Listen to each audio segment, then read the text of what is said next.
أعوذ بالله من الشيطان الرجيم. بسم الله الرحمن الرحيم. وفاقی وزارت برائے مذہبی امور کی طرف سے جاری کردہ مکتوب کا اردو خلاصہ. دعوت اسلامی ایک غیر سیاسی پرامن سب سے بڑی مذہبی تحریک ہے جو کہ ملک اور بیرون ملک قرآن و سنت کے مطابق اسلام کا پیغام عام کرنے میں مصروف عمل ہے. یہ تحریک مکمل غیر سیاسی ہونے کے ساتھ ساتھ انتہا پسندی اور دہشت گردی سے پاک ہے. وفاقی وزارت برائے مذہبی امور اس تحریک کے نیکی کی دعوت عام کرنے کے انداز اور اس سے متعلق دیگر تمام امور سے مطمئن ہے. Certificate issued by Ministry of Religious Affairs, Government of Pakistan. To whom it may concern. Dawat-e-Islami is the largest religious, non-political, propagational and peaceful movement of Quran and Sunnah in the country, working for propagation of the message of Holy Quran and Sunnah all over the country as well as abroad. The Jamaat is purely non-political, non-extremist and non-terrorist. Therefore, Ministry of Religious Affairs is satisfactory on their propagation for Islam as well as other activities relates to religion. جہاں اولیاء کرام کا ذکر ہوتا ہے وہاں اللہ تعالیٰ کی رحمتیں نازل ہوتی ہیں. اولیاء کرام سے کرامتیں بھی ظاہر ہوتی ہیں جنہیں سن کر ان کی محبت میں اضافہ ہو جاتا ہے. تبلیغ قرآن و سنت کی عالمگیر غیر سیاسی تحریک دعوت اسلامی کی مرکزی مجلس شورا کے نگران حضرت مولانا حاجی محمد عمران اتاری سلامہ الباری نے مدنی چینل کے ایک سلسلے میں اس موضوع پر سنتوں بھرا بیان بھی فرمایا. تو میرے غوث پاک رضی اللہ تعالیٰ عنہ کی بڑی شان ہے. آپ بڑے ہی با کرامت بزرگ گزرے مادرزاد ولی ہیں. اتنی کرامت ہے کہ بعض کتابوں میں اس طرح بھی بیان کیا جاتا ہے کہ میرے غوث پاک رضی اللہ تعالیٰ عنہ ایسے صاحب کرامت ہے کہ جب چاہتے کرامت دکھا دیتے تھے. یہ ایک ایسی کرامت ہے جس کرامت میں دھوکے کا امکان نہیں ہے. لیکن یاد رکھیے کرامت کا صدور یہ ولی سے ہوتا ہے. آج ہم جس مبارک شخصیت کی یاد منا رہے ہیں وہ صاحب کرامت تھے اور ان کی ایسی کرامتیں ہوتی تھیں کہ چور کے لیے دعا کی تو اسے قطب بنا دیا. بڑے بڑے لوگ آئے تو دلوں سے ان کے جو کچھ خیالات تھے وہ نکال دیے, جو نکالنا تھا نکال دیتے تھے, جو ڈالنا تھا ڈال دیتے تھے. دعوت اسلامی کا اشاعتی ادارہ مکتبۃ المدینہ اس بیان کی VCD بنام اولیاء کرام کی برکتیں مختلف مواقع کے مناظر اور آواز کی مکسنگ کے ساتھ پیش کرنے کی سعادت حاصل کر رہا ہے. آپ اس بیان میں ملاحظہ فرمائیں گے کرامت کی اقسام, غوث پاک کی برکات, شجرہ پڑھنے کے فوائد, مصائب پر صبر کی فضیلت, الوظیفۃ الکریمہ کا فیضان وغیرہ. آپ اس بیان کو اول تا آخر سنیے. انشاءاللہ عز و جل آپ اپنے دل میں اولیاء کرام کی محبت اور ان سے برکتیں پانے کا جذبہ بیدار ہوتا محسوس فرمائیں گے. صلو علی الحبیب صلی اللہ تعالی علی الحمدللہ رب العالمین والصلاة والسلام علی سید المرسلین اما بعد فأعوذ باللہ من الشیطان الرجیم بسم اللہ الرحمن الرحیم. الصلاة والسلام علیک یا رسول اللہ وعلی آلک وصحابک یا حبیب اللہ. الصلاة والسلام علیک یا نبی اللہ وعلی آلک وصحابک یا نور اللہ.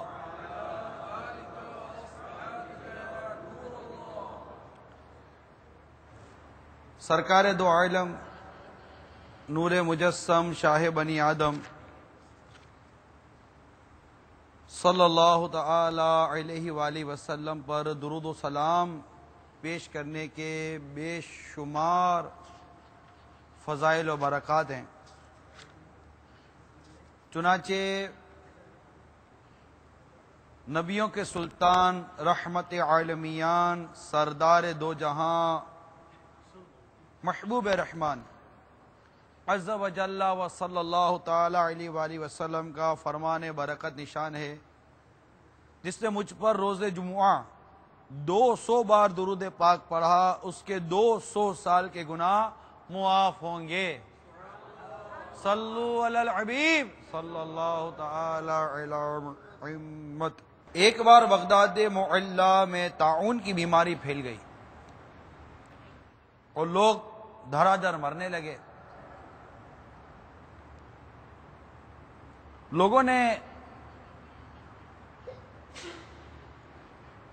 سیدی شیخ عبد القادر جیلانی قدس سرہ نورانی کی خدمت میں اس مصیبت سے نجات دلانے کی درخواست پیش کی۔ آپ نے ارشاد فرمایا، ہمارے مدرسے کے ارد گرد جو گھاس ہے وہ کھاؤ، اور ہمارے مدرسے کے کنویں کا پانی پیو۔ جو ایسا کرے گا وہ انشاءاللہ عز و جل ہر مرض سے شفا پا جائے گا۔ چنانچہ گھاس اور کنویں کے پانی سے شفا ملنی شروع ہو گئی، یہاں تک کہ بغداد شریف سے طاعون ایسا بھاگا کہ پھر کبھی پلٹ کر نہ آیا۔ یہ ہے میرے غوث پاک رضی اللہ تعالی عنہ کی برکت کہ آپ کے ارد گرد کی جو گھاس تھی اس سے برکت تھی، اور آپ نے فرما دیا کہ لو میرے ارد گرد کی گھاس کھاؤ اور میرے کنویں کا پانی پیو، اللہ تعالیٰ تمہیں اس کی برکت شفا عطا فرمائے گا۔ اور الحمدللہ شفا بھی ملی۔ تو میرے غوث پاک رضی اللہ تعالیٰ عنہ کی بڑی شان ہے، آپ بڑے ہی با کرامت بزرگ گزرے مادرزاد ولی ہیں۔ اتنی کرامت ہے کہ بعض کتابوں میں اس طرح بھی بیان کیا جاتا ہے کہ میرے غوث پاک رضی اللہ تعالیٰ عنہ ایسے صاحب کرامت ہے کہ جب چاہتے کرامت دکھا دیتے تھے۔ فیضان غوث اعظم، فیضان غوث اعظم، فیضان غوث اعظم۔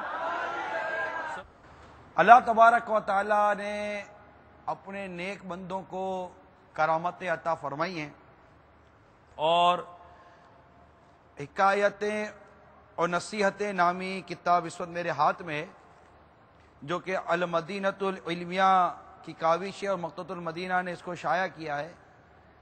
اس کے صفحہ نمبر 194 194 پر نقل ہے کہ یاد رکھو، اولیاء کرام کی سب سے بڑی کرامت اطاعت الہی عز و جل پر ہمیشگی کی توفیق اور معصیت و مخالفت شرع سے محفوظ رہنا ہے۔ تو یہ بات ہمیشہ اپنے ذہن نشین ہمیں ہونی چاہیے کہ جو اللہ تعالیٰ نے بزرگان دین کو کرامت عطا کی، تو سب سے بڑی کرامت اس کتاب میں لکھا ہے کہ وہ ہے اطاعت الہی۔ اللہ تعالیٰ نے انہیں اطاعت پر ہمیشگی عطا فرمائی، بڑی استقامت کے ساتھ یہ اللہ کی اطاعت کرتے تھے، اللہ کو راضی کرنے کی کوشش کرتے تھے، گناہوں سے بچتے تھے، فرائض واجبات سنت و مستحبات پر عمل کرتے تھے۔ اس چیز کو ہمیشہ یاد رکھیے گا کہ یہ ایک ایسی کرامت ہے جس کرامت میں دھوکے کا امکان نہیں ہے۔ فتاوی رضویہ شریف میں میرے آقا اعلی حضرت امام اہل سنت مجدد دین و ملت پروانہ شمع رسالت کرامت کی 2 قسمیں بیان کرتے ہیں، یہ بڑی اہم ہیں، ذہن نشین کر لیجئے۔ ایک ہے کرامت محسوسہ اور ایک ہے کرامت معنویہ۔ کرامت محسوسہ کے بارے میں ہمارے آقا اعلی حضرت امام اہل سنت کچھ یوں فرماتے ہیں کہ کرامت محسوسہ یہ ایسی کرامت ہے مثال کے طور پر کوئی گزشتہ، موجودہ یا آئندہ کی کوئی سی خبر دے دینا،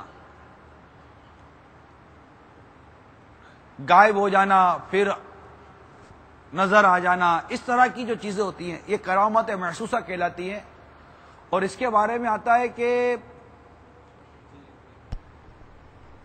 یہ عوام جو ہے نا، عوام یہ کرامت محسوسہ کو سمجھتے ہیں، یعنی یہ اسی کو کرامت سمجھتے ہیں. اسی لیے اس میں میرے آقا اعلیٰ امام صاحب فرماتے ہیں کہ یہ کرامت محسوسہ جو ہے اس میں مکر اور استدراج کا امکان موجود ہے.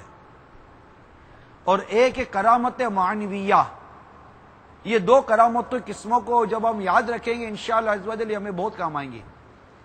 ایک ہے کرامت معنویہ، اور وہ کرامت ہے جسے میرے آقا اعلیٰ فرماتے ہیں کہ اس کرامت کو خواص سمجھ سکتے ہیں، خواص کو اس کا علم ہوتا ہے، معلومات ہوتی ہے، اور وہ فرائض، واجبات، سنت، مستحبات پر عمل ہے اور شریعت کے آداب کو بجا لانا. یہ ایک ایسی کرامت ہے کہ جس میں استدراج یوں سمجھے کرامت جیسے کہ خیر کی عادت جو کام نہیں ہوتی، عادت کے خلاف ایک کام کا ہو جانا، ایک کرامت ہے. تو اب استدراج میں بھی کچھ اسی طرح کے معاملات ہوتے ہیں، لیکن یاد رکھیے کرامت کا ظہور، کرامت کا صدور یہ ولی سے ہوتا ہے، اور استدراج یہ فاسق، فاجر اور کافر سے بھی ہو سکتا ہے. اس طرح کیونکہ کسی کام پر ڈٹے رہنا، استقامت کرتے رہنا، یہ بھی بعض اوقات ایسی طاقتیں اس سے آ جاتی ہیں جس سے کتابوں میں اس طرح کے واقعات بھی لکھے ہوئے ہیں. لیکن کرامت معنویہ جو ہے نا، جس میں عبادات ہیں، اس میں دھوکہ نہیں ہے، اور اس میں واقعی پہچان بھی ہے کہ ایک شخص جو نہ نماز پڑھتا ہے، نہ سنتوں پر عمل کرتا ہے، واجبات کا تارک ہے، اعلان یا گناہ کرتا ہے، فاسق و فاجر ہے، فاسق و معلن ہے. اب ایسا اگر اس طرح کی کوئی چیزیں شعبتیں وغیرہ دکھا دے تو ہم سمجھتے جناب یہ بھی کوئی پہنچا ہوا ہے. تو پہنچا ہوا تو وہی ہے جو اصل پہنچا تو وہی جو شریعت کا پابند ہے. ایسا شخص جو کہ نہ نماز پڑھتا ہو بلکہ اس طرح کا ذہن دیتا ہو کہ جناب نماز تو منزل پانے کی جگہ ہوتی ہے، جس نے منزل پا لی اب اس کو نماز کی کیا حاجت ہے؟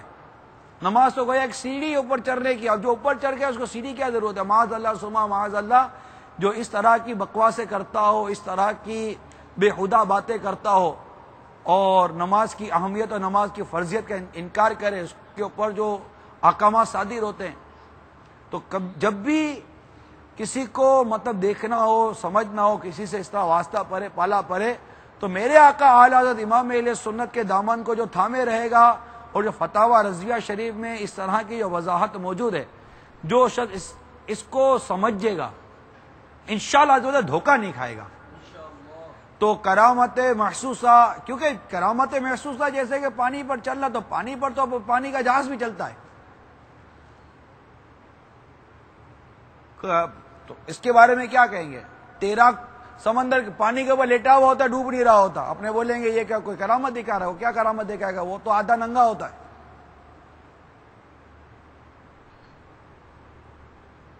اگر ہوا میں اڑنا تو ہوا میں تو چڑیا بھی اڑتی ہے.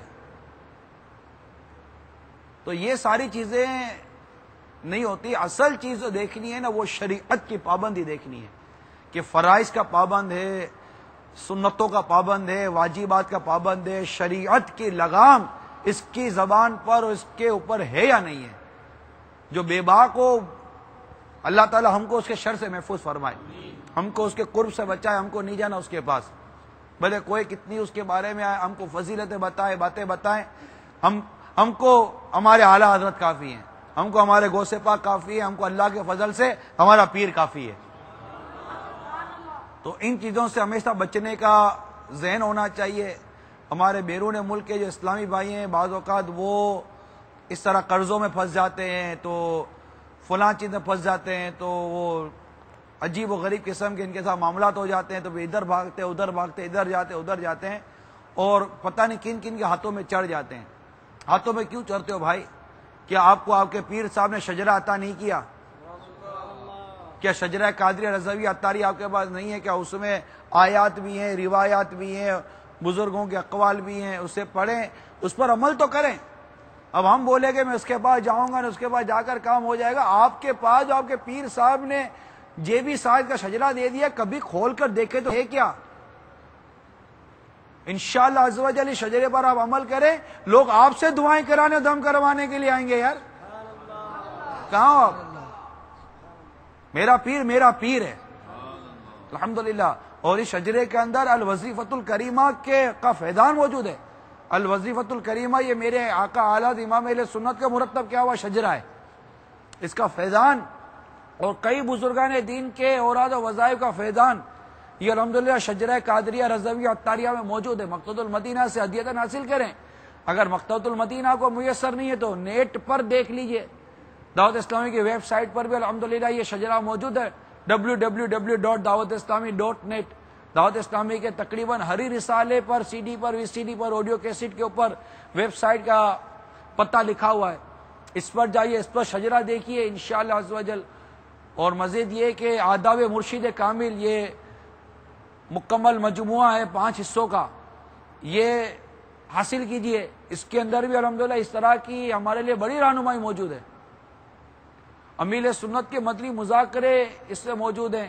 مدنی چینل پر معاشرے کے ناصر سلسلہ چلا تھا، باقاعدہ یہ سلسلہ بھی اس کی کری تھی کہ کس طرح ہمارا مطلب یہ بھولا بھالا مسلمان اسلامی بھائی یہ کس طرح مطلب کہ ان بعض دھوکے بازوں کے ہاتھوں میں آ جاتے ہیں اور وہ اپنا علاج کروانے کے چکر میں اور کسی پریشانی سے نجات پانے کے چکر میں کسی ایسے دھوکے باز کے ہاتھ میں آ کر پھر وہ اپنا بیچارہ کھانا خراب کروا دیتے ہیں، پیسے بھی الگ خرچ ہوتے ہیں، اعتقادات بھی بگڑتے ہیں، اور پھر جو فتنہ و فساد ہوتا ہے وہ دیکھنے سے تعلق رکھتا ہے، کیونکہ وہ کچھ نہ کچھ کا دیکھتے رہتے ہیں، دیکھ کر متاثر ہو جاتے ہیں۔ تو اتنا متاثر ہونا کوئی آسان نہ بنائیے۔ یہ تمام اسلامی بھائیوں سے، مدنی چینل کے ناظرین سے، انٹرنیٹ کے ناظرین سے متاثر ہونا اتنا آسان نہ بنائیے۔ متاثر ہونا ہے تو شریعت کے پابند سے متاثر ہوا جاتا ہے، شریعت کا پابند ہو، سنتوں کا پابند ہو اور سچا پکا عاشق رسول ہو، مذہب مہذب اہل سنت و جماعت سے اس کا تعلق ہو، اس پہ دیکھیے تو صحیح اعلیٰ حضرت کے پیچھے چلتا یا نہیں چلتا۔ میرے آقا اعلیٰ حضرت امام اہل سنت کے بارے میں اس کا کیا ذہن ہے، اس کو دیکھ تو لیں آپ، یوں آنکھ بند کر کے چلنا کیسا؟ تو شجرہ قادریہ رضویہ عطاریہ آپ کے پاس ہے الحمدللہ۔ پھر اگر کوئی ایسی تکلیف آپ کو ہے بھی تو کہاں الحمدللہ ہمارے مکتوبات و تعویذات کے بستے نہیں ہیں، آپ کا روحانی علاج آپ کے گھر بیٹھے ہو رہا ہے، مدنی چینل کے ذریعے ہو رہا۔ میل کیجئے، مدنی چینل پر آپ کو جواب ملے گا، آپ میل کیجئے، آپ کو انشاءاللہ مکتوبات تعویذات عطاریہ آپ کو جواب دیں گے۔ آپ کا ہاتھوں ہاتھ استخارہ ہے الحمدللہ۔ آپ کی دعوت اسلامی میں کیا ہے جو آپ کو آپ کی دعوت اسلامی نہیں دے رہی ہے؟ کیوں در در کی ہم ٹھوکریں کھائیں؟ آپ کی دعوت اسلامی الحمدللہ ہمارے پیر نے یہ سب کچھ ہمیں دیا ہے، امیر اہل سنت نے ہمیں سب کچھ عطا کیا ہے۔ تو یہ میرے میٹھے اور پیارے اسلامی بھائیوں، کرامت محسوسہ اور کرامت معنویہ ان دونوں کے فرق کو سمجھنے کی کوشش کیجئے۔ وہ بھی کرامتیں ہوتی ہیں لیکن اس میں استدراج یعنی دھوکے کا، دکھاوے، اس طرح کے معاملات کا، فتنے کا، مکر کا اندیشہ ہے۔ لیکن اس طرح جو عبادت وغیرہ کے جو معاملات ہیں، جیسے ایک مشہور واقعہ ہے، ایک نوجوان ایک بزرگ کی ولایت کا ڈنکا سن کر گیا کہ چلو جا کے ان کی کرامت دیکھتے ہیں۔ تو وہ کرامت دیکھنے کے لیے جب حاضر ہوا تو کئی دن رہا تو کوئی کرامت تو نظر نہیں آئی، تو واپس جانے لگا اور جا کر کہنے لگا، جاتے جاتے کہنے لگا، حضرت سنا تو بہت تھا آپ کی ولایت کا ڈنکا، لیکن کرامت نہیں دیکھی کوئی۔ اور اس کے ذہن میں وہی کرامت تھی جو ہمارے ذہنوں میں عموماً عوام کے ذہنوں میں ہوتی ہے کہ اڑ کر دکھائیں گے یا ہوا میں یوں بیٹھ جائیں گے تو نیچے سے بھی خالی، اوپر سے بھی خالی، یوں بڑھائیں گے تو سیب آ جائے گا، یوں بڑھائیں گے تو آم آ جائے گا، یوں بڑھائیں گے تو پھول آ جائے گا، پھول پکڑیں گے تو نوٹ آ جائے گی، 100 کا پکڑیں گے تو 1000 بن جائے گا، 1000 کا پکڑیں گے تو درہم بن جائے گا، درہم پکڑیں گے تو ڈالر بن جائے گا، ڈالر پکڑیں گے تو پاؤنڈ بن جائے گا۔ ہم کو تو ایسا آدمی وہ سمجھ میں آئے گا کہ جو ہماری کرنسیوں کو ڈبل ٹرپل چپل کر دے، اور پھر وہ کرنسی بھی کرے گا ڈبل ٹرپل چپل اور اپنے کو بھی ڈبل ٹرپل چپل کر کے چلا جائے گا۔ دکھائے گا تھوڑا سا، لے بہت سارا جائے گا، پھر ہاتھ سر پر ہاتھ رکھ کر بیٹھے رہیں گے. تو ان چیزوں میں آپ سمجھ سکتے ہیں کہ دھوکے کا نظر کرتے ہیں، نظر بندی کا اندیشہ ہوتا ہے. طرح طرح کے مطلب لوگ موجود ہیں، اچھے بھی ہوتے ہیں، اچھوں کی بھی کمی نہیں ہے، نہیں اچھوں کی کمی ہیں مگر، لیکن اب وہ الحمدللہ ہم کو جب ایک اچھا ملا ہو تو کیا ضرورت ہے ادھر ادھر جانے کی. آپ کا تجربہ ہوگا ماشاءاللہ، مجھے امید ہے کہ بڑے سمجھدار سلجھے ہوئے اسلامی بھائی اس بیان کو سن رہے ہوں گے. ایک ڈاکٹر سے فرق پڑے تو آدمی ڈاکٹر بدلتا نہیں ہے. تو الحمدللہ ہمارا علاج ہو رہا ہے اور اچھا ہو رہا ہے. پھر علاج کے لیے ہم کو مدنی انعامات بھی تو ملے ہوئے ہیں، کریں نا علاج. ہم بولے کہ ہم کو ڈاکٹر بھی ملا ہے، ہم علاج کے لیے جا بھی رہے ہیں، فرق نہیں پا رہا. فرق نہ پڑنے کی بنیادی وجہ دوا کا استعمال نہ کرنا بھی ہوتا ہے، یا درست کرنا نہیں، دوائی کا استعمال درست نہیں ہوتا ہمارا. جس طرح جو وظیفہ جتنا لکھا ہوا ہے، جتنی تعداد میں لکھا ہوا ہے، جتنے دنوں تک کا لکھا ہوا وہ پڑھتے ہی نہیں ہیں. اچھا جس طرح پڑھنے کا حق ادا کرنا ہے اس طرح پڑھتے نہیں ہیں، جتنے دن تک پڑھنا ہے وہ کرتے نہیں ہیں. اب آپ یہ دیکھیے کہ ایک تالا ہے، تالے کے اندر چابی ڈالتے تو تالا کھل جاتا. اب چابی کے اگر دندانے پورے نہیں ہوں گے تو تالا کہاں سے کھلے گا؟ بعض اوقات چابی اندر چلی جاتی ہے، آپ کو تجربہ ہوا ہوگا کہ آپ کی گاڑی کی یا گھر کے لوک کی چابی کہیں کھو گئی اور آپ نے کسی سے کہا یا چابی دینا، چابی اندر چلی گئی، گھومتی نہیں ہے. بات گھوم جائے تو کھلتا نہیں ہے. اس کے دانت ویسے تو گھومتا ہی نہیں ہے کیونکہ دانت پورے نہیں ہوتے. دندانے پورے ہوں گے تو تالا کھلے گا. تو چابی تالے کے مطابق ہوگی، پورے دندانے کے ساتھ ہوگی، پھر دیکھیں تالا کیسے کھلتا ہے. تو ہم صحیح دندانے والی چابی استعمال کرتے ہی نہیں ہیں. تو ہمارے وہ مسائل بعضوں کا حل نہیں ہوتا. پھر مسائل حل نہ ہونا یہ اس کی علامت بھی نہیں ہے کہ یار علاج نہیں ہو پا رہا یا صحیح نہیں ہو پا رہا. بعضوں کا آزمائش بھی ہوتی ہے، امتحان بھی ہوتا ہے، نہیں حل ہو رہا ہوتا. حل نہ ہونے میں بھی ہمارے لیے عافیت ہوتی ہے کہ میں شجرہ پڑھ رہا ہوں، میں تو تعویذات عطاریہ کے بستے سے تعویذات بھی لے رہا ہوں، میں نے استخارہ بھی کروایا ہے، انہوں نے جو کام ہے وہی کر. ایسے اصلاح پہ ملتے ہیں کہ بھائی جو کچھ آپ نے کیا وہی کیا، فرق نہیں پڑ رہا. میں کہتا ہوں فرق یہ پڑ رہا ہے کہ جس مصیبت میں مبتلا تھے وہ مصیبت بڑھ نہیں رہی ہے. کیا اس طرف آپ کی توجہ نہیں ہے؟ یا اس سے بڑھ کر کوئی اور مصیبت نہیں آ رہی ہے کہ پیٹ میں درد صحیح نہیں ہو رہا تو چلو کمر کا درد تو شروع نہیں ہو گیا، سر کا درد تو شروع نہیں ہو گیا، یا کوئی اللہ نہ کرے کوئی مہلک خطرناک بیماری کی تو رپورٹ نہیں آ گئی. ہم اچھے پہلو کی طرف غور کریں، عافیت والے پہلو کی طرف غور کریں. اور پھر میرے گناہوں کی وجہ سے جو مصیبت آئی ہے اس کے اوپر بھی غور کریں کہ تم پر جو مصیبت آتی ہے وہ تمہارے گناہوں کے سبب سے، اور بہت سا تو اللہ معاف فرما دیتا ہے. یہ تو قرآن پاک میں ہماری رہنمائی ہے اس کے اندر. تو اللہ تعالی ہم سب کو صبر عطا فرمائے اور اس طرح ہمیں محفوظ فرمائے کہ ہم کسی دھوکے باز کے ہاتھ میں نہ آ جائیں. پر یک در گیر محکم گیر، ہک بوا پھڑ تے مضبوطی دے نال پھڑ.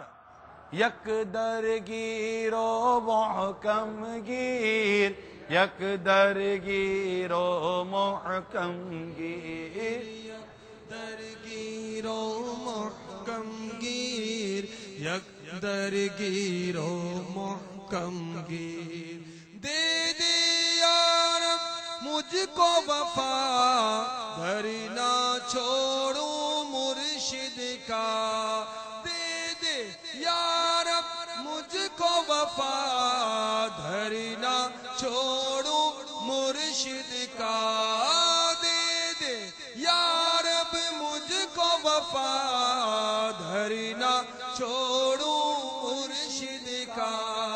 لب پہ رہے بس یہی صدا، لب پہ رہے بس یہی صدا.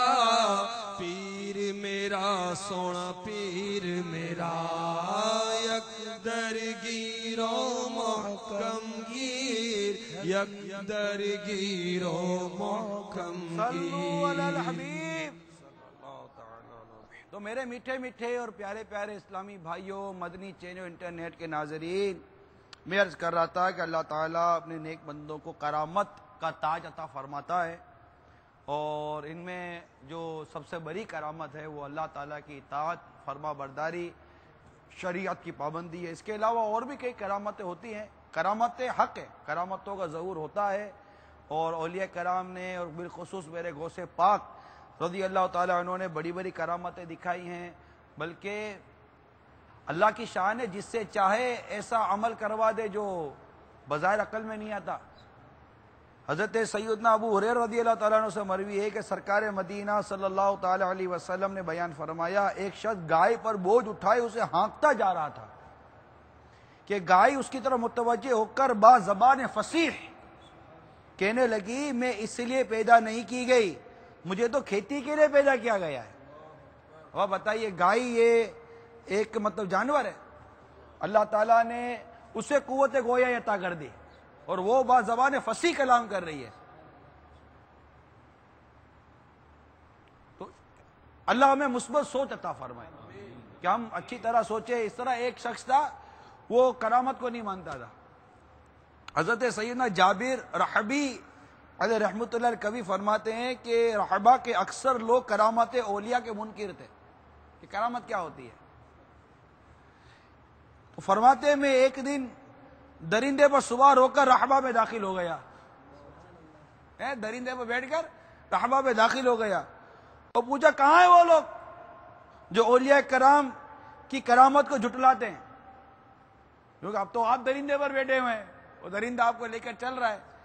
آپ فرماتے ہیں کہ اس کے بعد رحبہ میں کسی نے بھی ہمارے بارے میں بدگوئی نہیں کی، لیکن دیکھے کا دام کچھ اور ہے، بن دیکھے کا دام کچھ اور ہے۔ تو ہے نا، آج لے ان کی پناہ، آج مدد مانگ ان سے، کل نہ مانیں گے، پھر نہ مانیں گے قیامت میں اگر مان گیا۔ کہ قیامت میں تو ماننا ہی ماننا ہے کہ میرے آقا صلی اللہ تعالیٰ علیہ وآلہ وسلم کا کیا مقام ہے، اولیاء کاملین کا کیا مقام ہے، علماء ربانیین کا کیا مقام ہے۔ تو قیامت کے دن تو سب سامنے آ جائے گا، لیکن پھر نہ مانیں گے۔ قیامت میں اگر مان گیا تو دیکھے گا دام کچھ اور ہوتا ہے، بن دیکھے دام کچھ اور ہوتا ہے۔ وہ بڑا مشہور واقعہ ہے کہ زبیدہ خاتون، یہ خلیفہ ہارون الرشید علیہ رحمت اللہ تعالیٰ علیہ کی زوجہ تھی، کتاب میں آتا ہے نیک خاتون تھی، اور ہارون رشید بھی یہ علماء دوست تھا، علم دوست تھا، علماء کو اپنے ساتھ رکھتے تھے۔ ایک مرتبہ دونوں کہیں جا رہے تھے، تو زبیدہ خاتون نے دور سے حضرت بہلول دانا جو مجذوب مشہور تھے ان کو دیکھا کہ وہ بیٹے مٹی کے گھروندے بنا رہے تھے۔ تو آپ نے ان سے دریافت کیا کہ بہلول کیا کر رہے ہو؟ فرمایا کہ جنت میں گھر تیار کر رہا ہوں، یا جنت کا محل تیار کر رہا ہوں۔ حسن اعتقاد سے مالا مال تھی زبیدہ خاتون، عقیدہ بڑا مضبوط تھا اس کا، اولیاء کاملین پر اس کا بڑا کہ اچھا ذہن تھا۔ تو برجستہ کہنے لگی کہ بہلول بیچتے ہو؟ اب مختلف روایتیں، مثال کے طور پر کہاں بیچتا ہوں، کہ کتنے کا، کہ 10 دینار کا۔ 10 دینار دیے اور چلی گئی۔ بہلول نے زمین برابر کر دیا، وہ مٹی کا گھروندا کہ یہ زبیدہ خاتون کا۔ واپس گئی تو خلیفہ ہارون رشید نے دریافت کیا کہ کیا کر رہی تھی؟ کہ وہ بہلول مٹی کے گھروندے کی صورت میں جنت کا محل بنا رہے تھے، تو بولا میں نے خرید لیا۔ کتنے کا؟ بولا 10 دینار کا۔ بولا دیوانی ہو گئی ہے، یہاں بیٹھ کے 10 دینار کا جنت کا محل مل جائے گا تم کو۔ اور وہ اس کا ذہن تھا بیچارے کا۔ گھر گیا، رات کو سوئے تو ہارون رشید خواب دیکھا، خواب میں جنت کی سیر کر رہا ہے۔ سیر کرتے کرتے کہ اس کو محل نظر آیا، اس پر زبیدہ خاتون کا نام لکھا ہے۔ جب وہ محل میں داخل ہونے لگا تو اس کو روک دیا گیا، تو کہا یہ میری بیوی کا، میری زوجہ کا محل ہے۔ کہا وہ دنیا میں ہوتا، یہاں جس کا ہے نا وہی اندر آئے گا۔ اور وہ جھنجھلا کر خلیفہ ہارون رشید بیدار ہو گئے، اپنی زوجہ کو اٹھایا، کہا کہ وہ چلو کہاں؟ بہلول کے پاس چلتے ہیں۔ پھر پہنچے دونوں بہلول کے پاس. اب ہارون رشید کی باری آئی رحمت اللہ تعالی علیہ. اس نے بہلول دانا کو پوچھا کیا کر رہے ہو؟ تو انہوں نے کہا کہ جنت میں گھر بنا رہا ہوں. تو کہا کہ ہاں بیچو گے؟ تو ہاں بیچوں گا. کتنے کا؟ کہا 30 دینار کا. کہا بہلول یہ کل تو 10 کا بیچا تھا، 30 کا اتنا مہنگا، ایک ہی رات میں اتنی مہنگائی کر دی آپ نے. تو حضرت سیدنا بہلول دانا رحمت اللہ تعالیٰ نے فرمایا کہ کل جو خریدنے آئے تھے وہ بن دیکھے آئے تھے، آج جو آئے وہ دیکھ کر آئے. تو بن دیکھے کا دام کچھ اور ہے، دیکھے کا دام کچھ اور ہوتا ہے. تو اسی طرح یہ مطلب مان لینا چاہیے کہ اللہ تبارک و تعالی کا بڑا اس میں مقام ہے. اور بعض جگہوں پر اس طرح ہے کہ بہلول دانا رحمت اللہ تعالی علیہ یہ ایسے مجذوب تھے کہ ان کے پاس بڑے بڑے علماء حاضری دیا کرتے تھے، اور امام اعظم ابو حنیفہ کے دور کے تھے رحمت اللہ تعالی علیہ. تو اللہ کا کرم ہے اس طرح، مطلب کہ بزرگان دین کو اللہ تعالیٰ نے بڑی کرامت اور برکت عطا کی. حضرت سیدنا بکر بن عبد الرحمن علیہ رحمت الحنان فرماتے ہیں کہ ہم ایک جنگل میں حضرت سیدنا ذوالنون مصری رحمت اللہ تعالیٰ علیہ کے ساتھ محو سفر تھے. ہم نے کیکر کے ایک درخت کے نیچے پڑاؤ کیا اور کہا یہ جگہ کتنی عمدہ ہے، کاش اس درخت پر تر و تازہ کھجوریں ہوتی. حضرت سیدنا ذوالنون مصری رحمت اللہ تعالیٰ علیہ مسکرانے اور پوچھنے لگے کیا تر و تازہ کھجوریں کھانا چاہتے ہو؟ اس کے ساتھ ہی آپ نے درخت کو حرکت دے کر کہا میں تجھے اس ذات کی قسم دیتا ہوں جس نے تجھے پیدا کیا اور تناور درخت بنایا، ہماری طرف کھجوریں پھینک. پھر آپ نے درخت کو ہلایا تو اس سے واقعتاً تازہ کھجوریں گرنے لگیں. ہم نے دوسرے کہتے ہم نے ساتھ ہم نے خوب سیر ہو کر کھایا، پھر سو گئے. جب بیدار ہو کر اٹھے دوبارہ درخت کو ہلایا، حرکت دی تو اب وہ کانٹے گرانے لگا. ذوالنون مصری نے ہلایا تو کھجوریں پھینکنے لگا، اور جب انہوں نے ہلایا تو کانٹے پھینکنے لگا. تو اس طرح کی کرامتیں یہ ظاہر ہیں الحمدللہ. قرآن پاک میں حضرت سیدتنا مریم رضی اللہ تعالی عنہا کا بڑا پیارا واقعہ نقل ہے کہ آپ کے پاس جب حضرت زکریا علی نبینا علیہ الصلوۃ والسلام کچھ لے کر حاضر ہوتے تو آپ کچھ لے کر تشریف لاتے تو آپ کے پاس بے موسم کے پھل دیکھتے ہیں، اور بے موسم کے پھل دیکھتے تو پوچھتے کہ یہ کہاں سے آیا ہے؟ تو آپ فرماتے کہ یہ میرے رب کی عطا ہے، اللہ تعالیٰ جسے چاہے بے حساب رزق عطا فرمائے. تو ہمارے مفسرین کرام نے اس سے کرامات اولیاء کا ثبوت بھی لیا ہے کہ آپ ولیہ تھیں. حضرت عیسیٰ روح اللہ علیہ نبینا علیہ الصلوۃ والسلام کی والدہ ہیں، اور یہ آپ سے کرامت کا ظہور ہوتا تھا. اسی طرح اصحاب کہف کا واقعہ، سینکڑوں برس یہ غار میں سوتے رہے، تو یہ واقعہ بھی قرآن میں موجود ہے کہ یہ بھی کرامات اولیاء ہے. حضرت سلیمان علیہ نبینا علیہ الصلوۃ والسلام نے جب بلقیس کو اسلام کا پیغام دیا، ملکہ بلقیس کو، اور اس سے اسلام کی اپنے دین کی اپنے مذہب کی حقانیت کا اظہار ظاہر کرنے کے لیے آپ نے ایک فرمایا کہ اس کا کون ہے جو مجھے تخت لا کر دے. تو آپ کے ایک درباری تھے، قرآن پاک میں اللہ تعالیٰ نے اس کو علم والا فرمایا. حضرت آصف بن برخیہ یہ انہوں نے کہا کہ میں پلک جھپکنے میں وہ تخت لا کر رکھ دیتا ہوں. پلک جھپکنے میں وہ تخت بلقیس آپ کے دربار میں حاضر ہو گیا. تو ایسے کئی واقعات ہیں جو الحمدللہ کرامات اولیاء کے متعلق ہماری آگہی کرتے ہیں. اسی طرح احادیث مبارکہ میں تو مالا مال ہیں.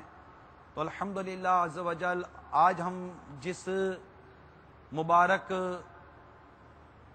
شخصیت کی یاد منا رہے ہیں وہ صاحب کرامت تھے، اور ان کی ایسی کرامتیں ہوتی تھیں کہ چور کے لیے دعا کی تو اسے قطب بنا دیا.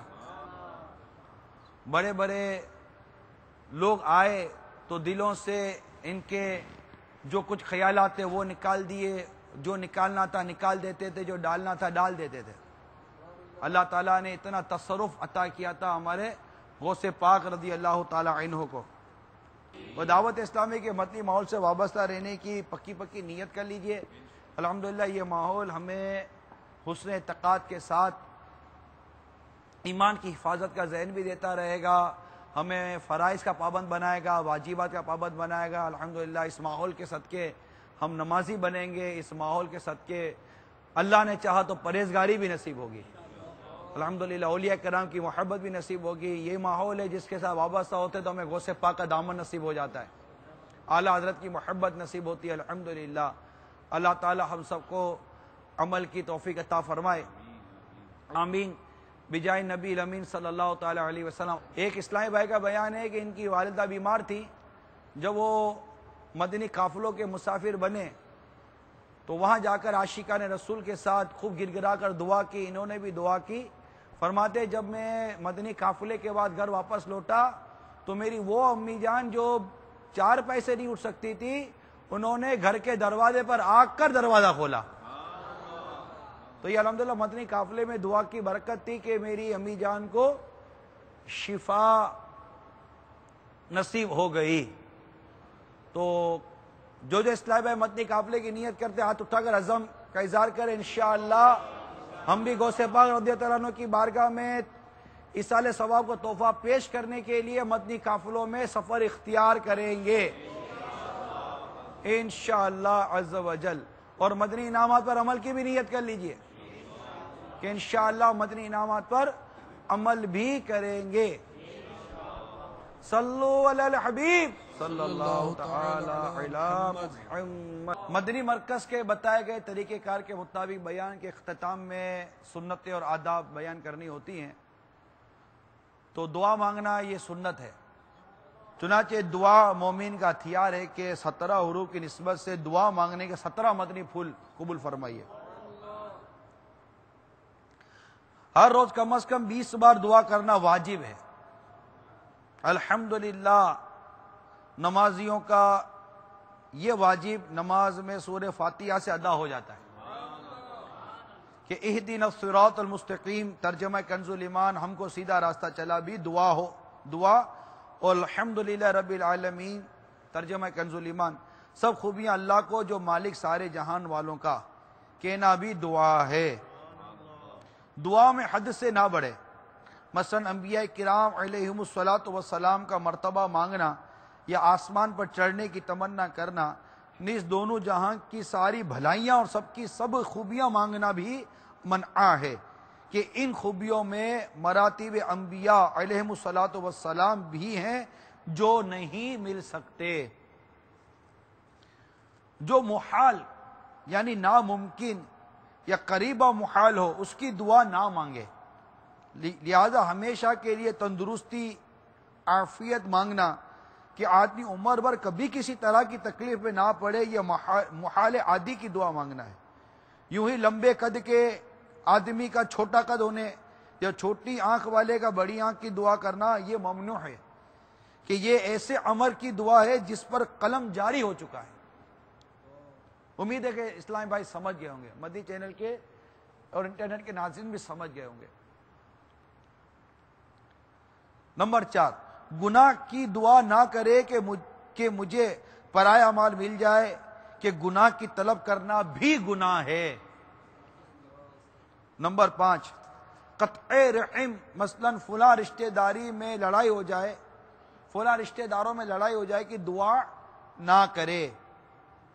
اللہ عز و جل سے صرف حقیر چیز نہ مانگے کہ پروردگار عز و جل غنی ہے، بلکہ اپنی تمام توجہ اسی کی طرف رکھے اور ہر چیز کا اسی سے سوال کرے۔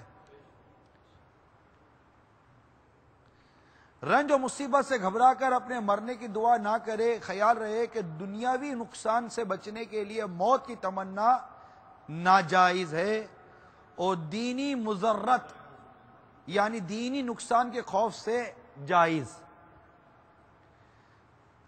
نمبر 8، بلا ضرورت شرعی کسی کے مرنے اور خرابی یعنی بربادی کی دعا نہ کرے، البتہ اگر کسی کافر کے ایمان نہ لانے پر یقین یا ظن غالب ہو اور اس کے جینے سے دین کا نقصان ہو، یا کسی ظالم سے توبہ اور ظلم چھوڑنے کی امید نہ ہو، اور اس کا مرنا تباہ ہونا مخلوق کے حق میں مفید ہو، تو ایسے شخص پر بد دعا کرنا درست ہے۔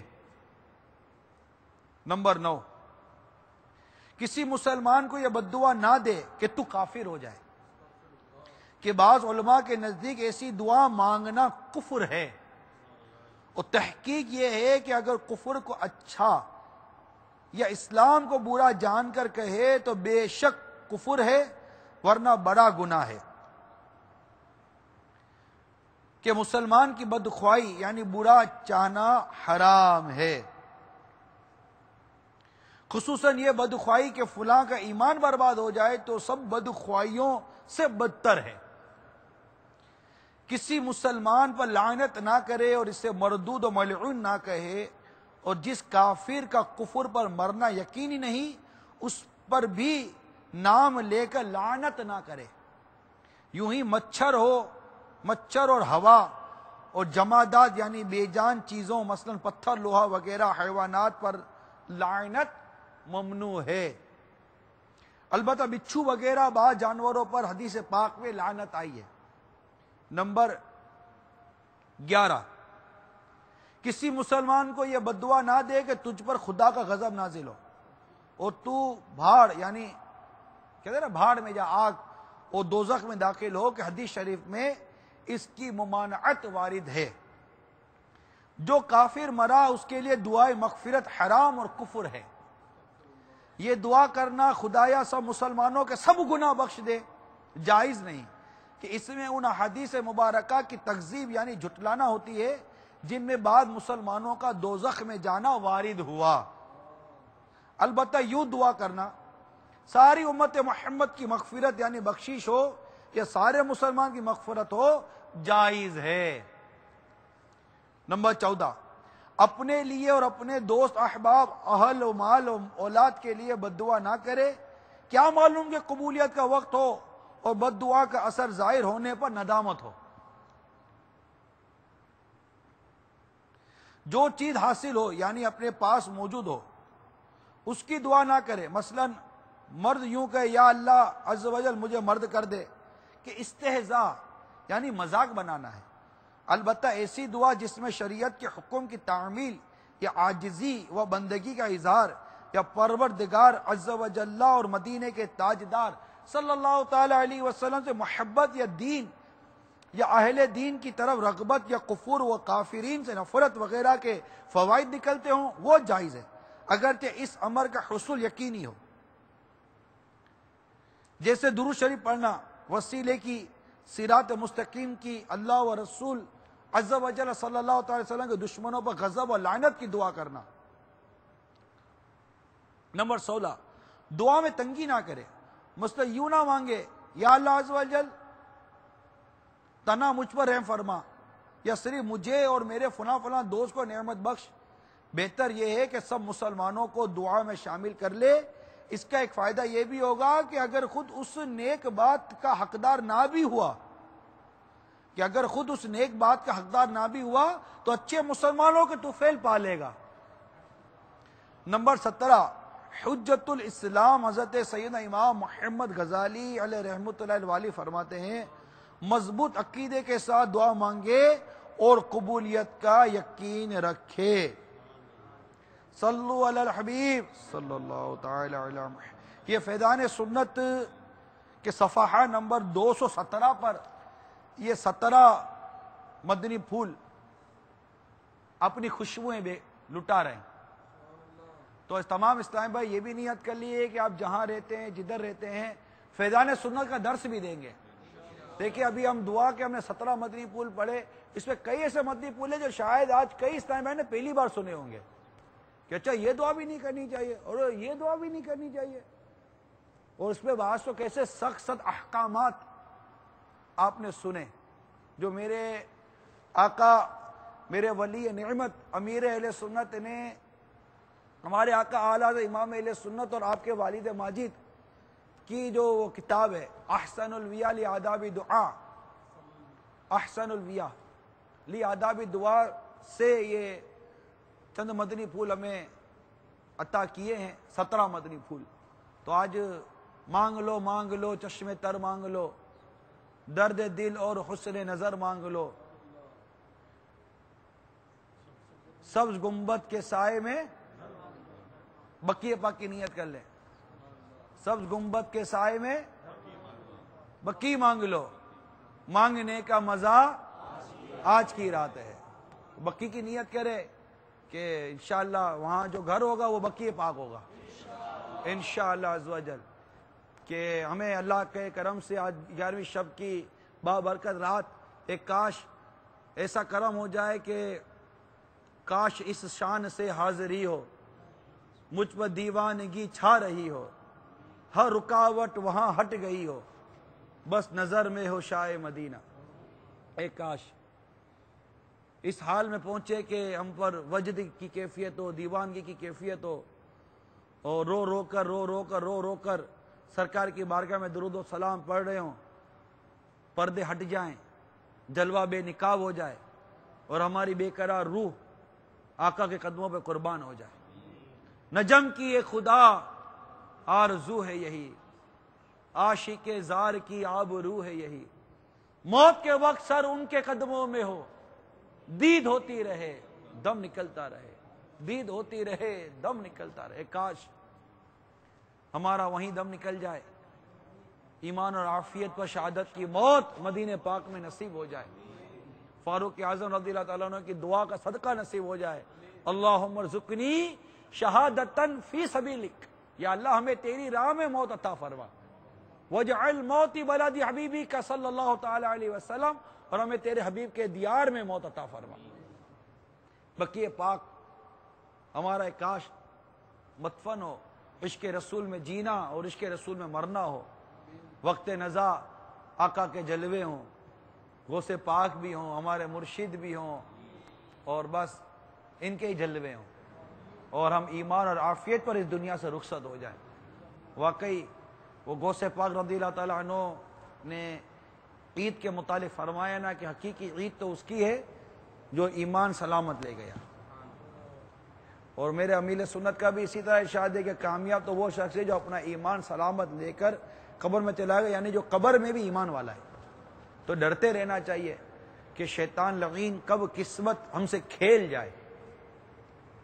حضرت امام احمد بن حنبل رحمۃ اللہ تعالی علیہ کے بارے میں لکھا ہے کہ جب آپ کا آخری وقت آیا تو آپ کی زبان سے بے ساختہ نکلا، نہیں ابھی نہیں، نہیں ابھی نہیں.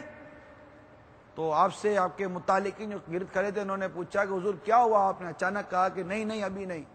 تو فرمایا کہ ابھی شیطان میرے پاس آیا اور کہنے لگا اے احمد تم خوش نصیب ہو جو اپنا ایمان مجھ سے بچا کر لے کے جا رہے ہو. تو آپ نے فرمایا نہیں ابھی نہیں، یعنی ابھی میری روح نکلنا باقی ہے، ابھی بھی میں بدبخت اس سے غافل نہیں ہوں. یعنی یہ بھی وار تھا. شیطان کے عجیب و غریب وار ہوتے ہیں، لیکن اللہ تعالیٰ نے یہ اپنے نیک بندوں کو یہ برکت عطا کی ہے کہ شیطان کے وار کو سمجھتے ہیں. آپ دیکھیے میرے غوث پاک رضی اللہ تعالیٰ عنہ جب اپنے مجاہدات پر تھے تو آپ نے دیکھا کہ ایک دھواں، ایک روشنی ہے اور اس سے آواز آ رہی ہے عبد القادر میں نے تیرے لیے ہر وہ شے حلال کر دی جو حرام تھی. ایک پورے واقعے کا خلاصہ ہے جو مجھے یاد ہے، میں عرض کر رہا ہوں.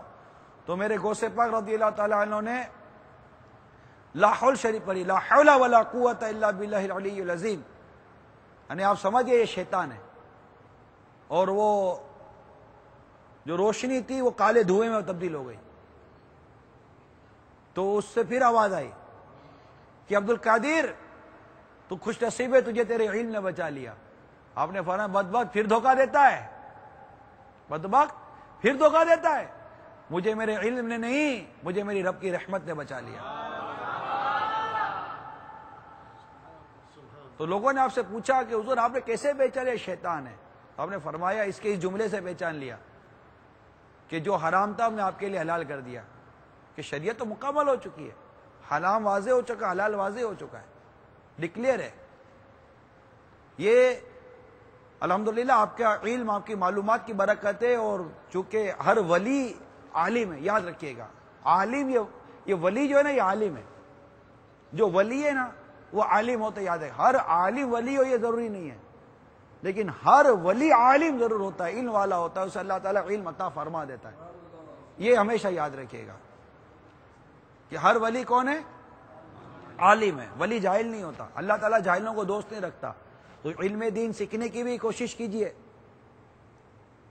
اللہ کی رضا پانے کے لیے، اور اس کے لیے مدنی قافلوں میں سفر اختیار کیجئے، اجتماعات میں، ہفتہ وار اجتماعات میں شرکت کیجئے، دوسرے اسلام بھائیوں کو لانے کی بھی نیت کیجئے، فیضان سنت کا درس دیجئے، فیضان سنت کا درس سنیے. انشاءاللہ عز و جل مدنی چینل دیکھتے رہیے. آپ کے یہاں جہاں جہاں مدنی چینل دیکھا جا رہا ہے خود بھی دیکھیے، اور گھر گھر مدنی چینل دکھانے کی کوشش کیجئے. انشاءاللہ عز و جل بہت جلدی آپ دیکھیں گے کہ جہاں آپ رہتے ہیں وہاں کیسا مدنی ماحول پیدا ہونا شروع ہو جاتا ہے. جس گھر میں مدنی چینل چلے گا انشاءاللہ عز و جل وہ مدنی ماحول بنائے گا انشاءاللہ عز و جل. اللہ تعالی ہم سب کو غوث پاک رضی اللہ تعالیٰ عنہ کی خوب خوب برکتیں عطا فرمائے. آمین بجاہ نبی الامین صلی اللہ تعالی علیہ وآلہ وسلم. صلو علی الحبیب صلی اللہ تعالی